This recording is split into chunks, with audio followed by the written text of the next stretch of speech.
Good morning and welcome to your Farm and Home Show. My name is Joanna and this morning we're visiting with Dr. Ray Smith. He's with the University of Kentucky Extension Forage Specialist there. We're going to talk about something that I feel like is very popular, but people still have questions about, and that's frost seeding. Yes. So frost seeding in its simplest form is broadcasting clover seed on top of the ground, usually with a broadcast spreader behind the ATV, or could be behind a tractor, or small acres, you could even do it by hand. So it's seed on top of the ground, but the frost action, the freezing and thawing action, is what buries the seed. So in theory, you're just throwing seed out there and it's coming up, but it is a little bit more detailed than that. Do we need so many days of freezing and thawing, or just one event with one? We like to use the rule of thumb that you want 4 to 6 weeks of potential freezing at night. Okay. So that's why we usually say mid-February is a good time to shoot for. Late February often can work, but we usually figure by once we get through March, we may not get many days below freezing. So that's why we're really shooting for February, and mid-February is a good date. Do we trust the process or do we help it along? So if the seed hits bare soil, and we've all seen how soil honeycombs when it freezes, and the seed will fall down in between those honeycombs, and then when the ground thaws, it'll shrink back down. So with clover seed that's a round seed, it falls in those little slats little slits really easy, and that works well as long as you have bare soil. If you're throwing it on where there's residue, there's grass residue or dead material, then it's not going to hit the soil. So that's a key thing with frost seeding. If you're too late in doing it, or if you're not able to get it to bare soil, then you're going to need a no-till drill to get it into the soil. So white clover and red clover both work really well. Annual lespedeza is another that works well. I've got an example here with white and red clover, and you can see how vigorous those are coming up. These were in the greenhouse, but I wanted to compare it to here with the alfalfa. It's just not as vigorous as seedling, and so alfalfa doesn't work very well frost seeding. The grasses look great here, but these were all drilled. So grasses, it's much better to wait until early mid-March and drill those in.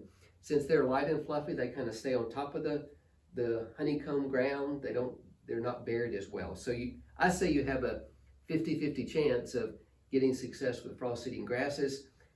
With the white and red clover, probably 85 to 90%, as long as it's hitting bare soil and you control competition afterwards. If I frost seed, when can I turn the cows out?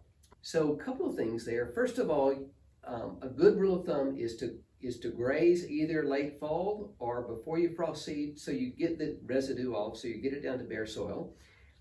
Dr. Chris Torch at Princeton, he'll talk about even leaving the animals out there for another week or two after you frost seed, just to make sure you have the residue down, maybe even a little bit of the seed is trampled.